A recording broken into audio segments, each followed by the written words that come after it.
I've always been drawn to the unknown, the unexplained, and the forbidden. As a journalist, I've spent years investigating strange occurrences and uncovering hidden secrets, but nothing could have prepared me for the journey that would take me to Salud, Mexico, in search of information about the dark ritual known only as the Salud Ritual. It was a story that had been whispered about in hushed tones by locals and expats alike, a tale of ancient ceremonies and unspeakable horrors. I had to know more. I'd heard rumors of an obscure cult operating in the desert town, one that practiced a twisted form of ceremonial magic. The whispers spoke of human sacrifices, ritualistic killings, and otherworldly forces unleashed upon the world. It sounded like the stuff of nightmares, but I couldn't shake the feeling that there was truth to it. As I packed my bags and prepared for the long journey ahead, a sense of excitement mixed with trepidation coursed through my veins. I had no idea what I was getting myself into, but I was determined to uncover the truth behind the Salud Ritual.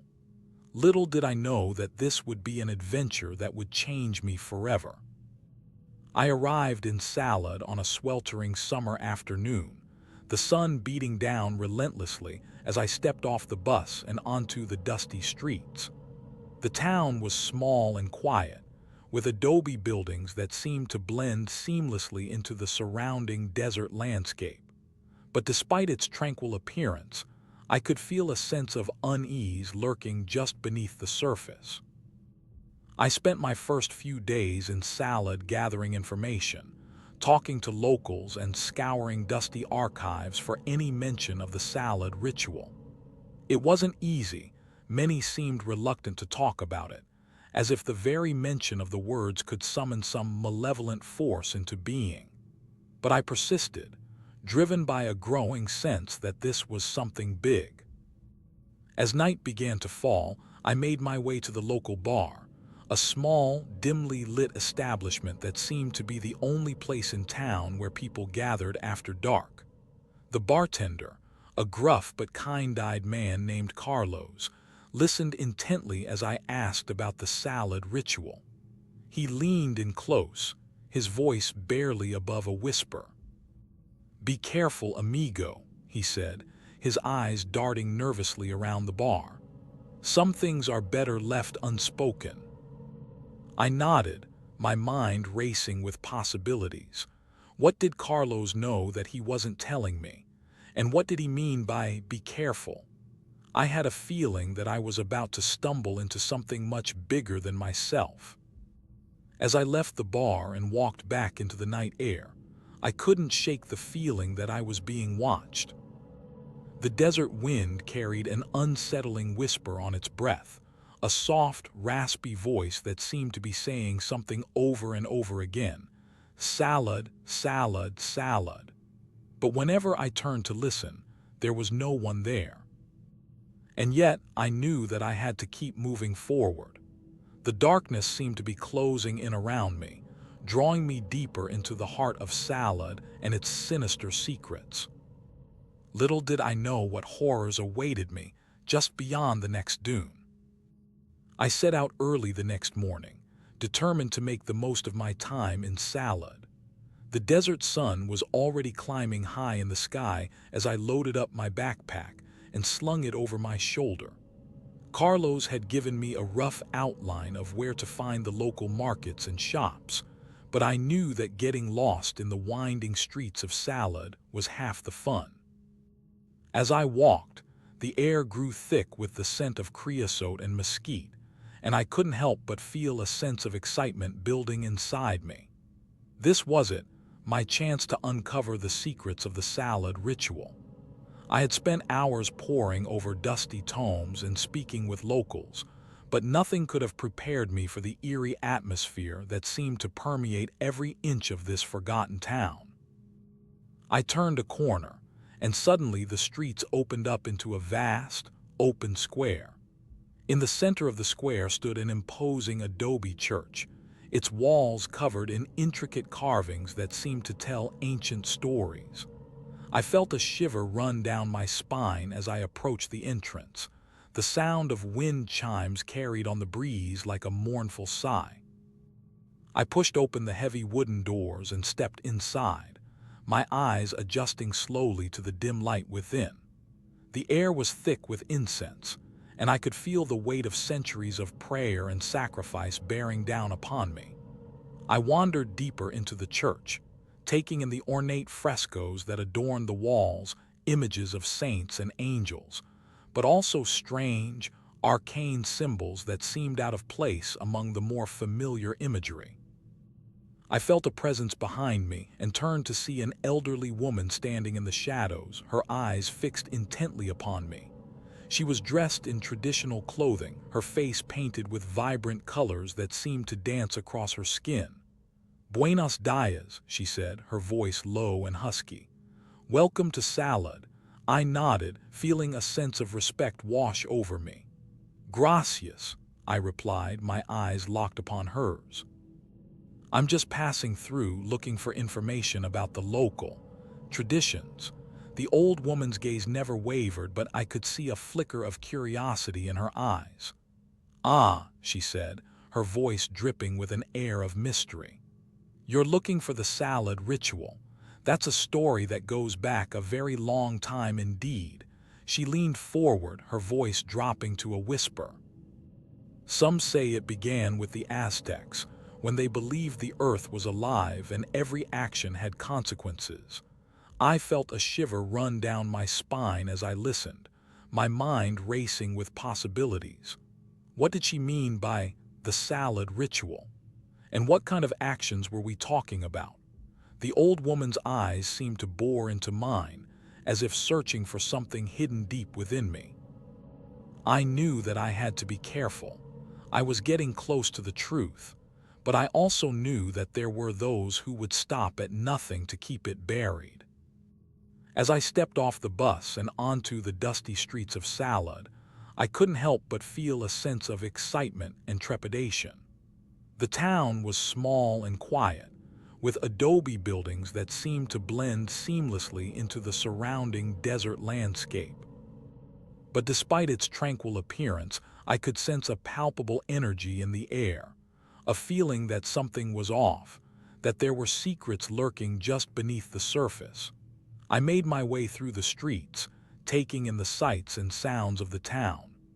The locals eyed me warily, their faces expressionless behind masks of stone-like calm. But one person caught my eye, an elderly woman with piercing green eyes who seemed to bore into my very soul. I approached her cautiously, not wanting to startle her. "Buenos dias," she said, her voice low and husky. "Welcome to Salud." I smiled, feeling a sense of trepidation wash over me. "Gracias," I replied, trying to sound nonchalant despite the butterflies in my stomach. "I'm just passing through looking for information about the local traditions." The old woman's gaze never wavered, but I could see a flicker of curiosity in her eyes. "Ah," she said, her voice dripping with an air of mystery. "You're looking for the Salud Ritual. That's a story that goes back a very long time indeed." She leaned forward, her voice dropping to a whisper. "Some say it began with the Aztecs, when they believed the earth was alive and every action had consequences." I felt a shiver run down my spine as I listened, my mind racing with possibilities. What did she mean by the Salud Ritual? And what kind of actions were we talking about? The old woman's eyes seemed to bore into mine, as if searching for something hidden deep within me. I asked her more questions, but she was tight-lipped and evasive. It was clear that she didn't want to talk about it, or maybe she just didn't want anyone to know. But I was determined to get to the bottom of things. I spent the rest of the day asking around town, trying to gather as much information as possible. Some people warned me away from the ritual, telling me that it was something best left forgotten. Others seemed eager to share their stories, but they always seemed to be holding back. It was clear that there were some secrets in Salud that I would never uncover. I decided to take a risk and visit the local market, hoping to gather more information from the vendors and traders who sold everything from handicrafts to homemade potions. As I wandered through the stalls, I couldn't help but feel like I was being watched, as if there were eyes upon me, weighing my intentions. Some of the vendors seemed friendly enough, but others eyed me warily, their faces expressionless. I began to wonder if I had made a mistake coming here, if I should just pack up and leave before things got any weirder. I stopped at a stall selling traditional clothing and jewelry, admiring the intricate patterns and designs on display. The vendor, an elderly man with a kind smile, struck up a conversation with me about my interest in the local culture. "You're looking for something special," he said, his eyes glinting with knowing. "Something that will take you to the heart of Salud." I smiled, feeling a sense of excitement building inside me. "Maybe so," I replied, trying to sound nonchalant despite my growing curiosity. The vendor nodded thoughtfully and handed me a small pouch containing a few threads of colorful fabric. "Take this with you," he said. "It might come in handy." I thanked him gratefully, feeling a sense of gratitude towards the mysterious old woman who had set me on this path. The sun beat down on the town of Salud, casting long shadows across the dusty streets.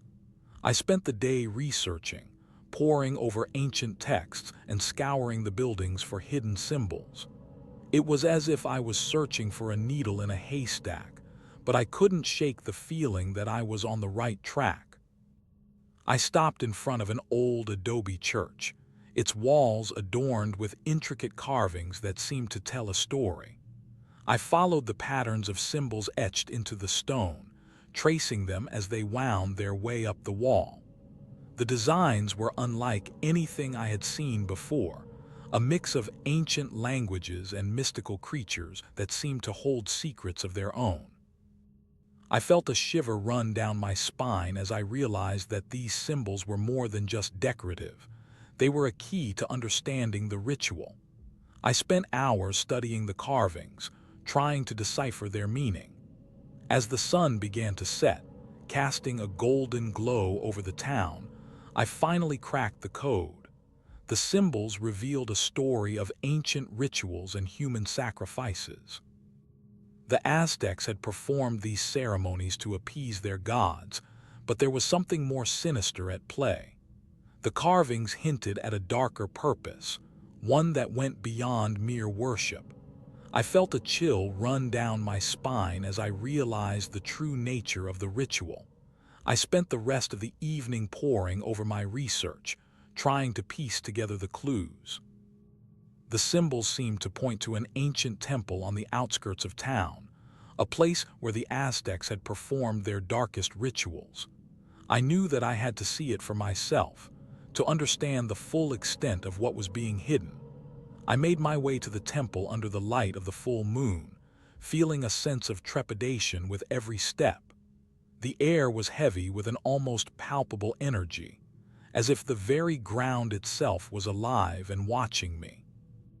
I pushed open the creaking doors and stepped inside, my eyes adjusting slowly to the darkness. I was met with an eerie silence, the only sound the soft rustling of old robes against stone. I knew that I had stumbled into something big, something that could change the course of history. The ritual was more than just a ceremony. It was a doorway to the unknown. I took out my notebook and began to transcribe the symbols etched into the walls. As I worked, I felt a strange energy building around me, as if the very fabric of reality was beginning to bend and warp. Suddenly, the air seemed to thicken and solidify, taking on a life of its own. I knew that I had unlocked something ancient and powerful, something that could change the course of my life forever. The night of the ritual approached, and I felt an increasing sense of unease. Whispers in the desert wind seemed to carry hidden messages, warning me away from the ceremony. I tried to shake off the feeling, telling myself it was just my imagination playing tricks on me. I made my way back to the temple, the moonlight casting eerie shadows on the walls. The air was thick with anticipation, and I could feel the weight of history bearing down upon me. I had spent weeks preparing for this moment, poring over ancient texts and practicing rituals that seemed to hold no meaning. But tonight, something felt different. I set up my equipment, carefully arranging the candles, incense, and artifacts that would be used in the ceremony.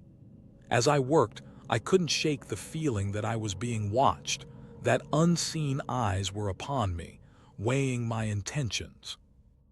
The wind picked up, rustling the palm trees and sending shivers down my spine. I took a deep breath, trying to calm my nerves. This was it, the moment of truth. I had come too far to turn back now. I lit the candles, casting flickering shadows on the walls as the incense began to burn. The air filled with the sweet scent of copal and sandalwood, transporting me to a realm beyond this world. I felt my heart pounding in my chest, my pulse racing with anticipation. I took out my notebook, ready to record any insights or revelations that might occur during the ceremony. As I flipped through the pages, I noticed something strange, a message scrawled across the edge of one of the pages, written in an ink that seemed to shimmer and glow in the candlelight. The words sent shivers down my spine. I stood at the center of the temple, surrounded by the artifacts and symbols that held the key to unlocking the secrets of the ritual. The air was thick with anticipation, and I could feel the weight of history bearing down upon me. As I began to chant the ancient words, the objects around me started to move on their own. Candles flickered and danced in the breeze, while the incense seemed to swirl around me like a living entity. I felt a presence behind me, and I turned to see a figure cloaked in shadows. The figure didn't move or speak, but I could sense its eyes upon me, watching me with an unnerving intensity. I tried to shake off the feeling, telling myself it was just my imagination playing tricks on me. But as I continued to chant, the whispers began.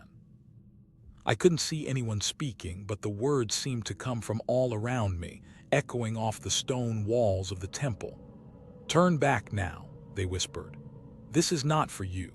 I felt a chill run down my spine as I realized that I was not alone in this place. The spirits of the ancients were stirring, and they did not take kindly to outsiders. I tried to press on, but the whispers grew louder, more insistent. It was as if the very fabric of reality was trying to stop me. I took a deep breath, steeling myself for what was to come. I knew that I had to see this through, no matter what lay ahead. With a sense of determination, I continued to chant, feeling the words and rhythms course through my veins like lifeblood. The air seemed to thicken, as if it was becoming heavier by the second.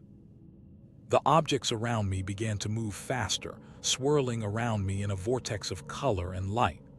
I felt myself being drawn into the center of the storm, pulled towards some unknown destination. And then, just as suddenly as it had begun, everything stopped. I stood there for what felt like an eternity, frozen in time. The candles had burned down to embers, the incense had died away, and the whispers had ceased. But I knew that I was not alone. Something was out there, watching me, waiting for me to make my next move. As the ritual began, encountered the others, enigmatic figures surrounded in shadows, whose intentions remained unclear. The first to appear was a woman, her face obscured by a hood, who glided towards me with an unnerving silence. She stopped just short of me, her eyes gleaming in the dim light, and spoke in a voice that sent shivers down my spine. "Why have you come here?" I stuttered out an explanation, but she cut me off with a wave of her hand, vanishing into thin air as suddenly as she had appeared. I was left standing alone, surrounded by an oppressive silence. But I knew I wasn't alone for long. More figures emerged from the shadows, their faces still hidden behind masks of darkness. There was a man, his eyes glowing like embers in the dark, who spoke in a low, raspy voice, saying, "You have been chosen." Another figure, a woman with skin as white as marble, stepped forward, her presence seeming to draw the air out of the room. She whispered a single word in my ear: "Welcome." I felt a chill run down my spine as I realized that these were not ordinary people. They were something else, something ancient and otherworldly. Their intentions remained unclear, but one thing was certain: they would stop at nothing to achieve their goals. I tried to communicate with them, but they seemed immune to my questions. They moved around me, their shadows dancing on the walls like living things. I felt like a puppet on strings, forced to dance to their tune. And yet, despite the fear that gripped my heart, I couldn't help but feel drawn to them. There was something mesmerizing about their presence, something that made me want to know more. As I ventured deeper into the temple, I noticed that the walls were adorned with cryptic symbols etched into the stone. The markings seemed to pulse with a strange energy, as if they held secrets and stories of their own. I felt an inexplicable pull towards the symbols, as if they whispered ancient truths in my ear. The air was thick with anticipation, and I could feel the weight of history bearing down upon me. Local legends spoke of an ancient pact with dark forces, one that had been forged in the depths of the temple. Some said it was a ritual to summon powerful entities from beyond the veil of reality, while others claimed it was a desperate attempt to contain a malevolent force that threatened to consume everything in its path. I couldn't shake the feeling that I was being led deeper into the heart of the temple by some unseen force. The symbols on the walls seemed to be guiding me, leading me towards a hidden code that only they could decipher. As I examined the markings more closely, I began to notice strange patterns and connections between them. It was as if they were telling a story, one that spanned centuries and defied understanding. I felt a shiver run down my spine as I realized that I was not alone in the temple. The others were watching me, their presence hinted at by the flickering shadows on the walls. They seemed to be waiting for something or someone, and I knew that I had to uncover the secrets of the symbols before they could. With a sense of trepidation, I continued my journey deeper into the heart of the temple, ready to face whatever lay ahead. The symbols on the wall seemed to be calling to me, drawing me towards a hidden truth that only I could unlock. As I delved deeper into the heart of the temple, I began to uncover evidence of human sacrifices and disturbing rituals within the cult.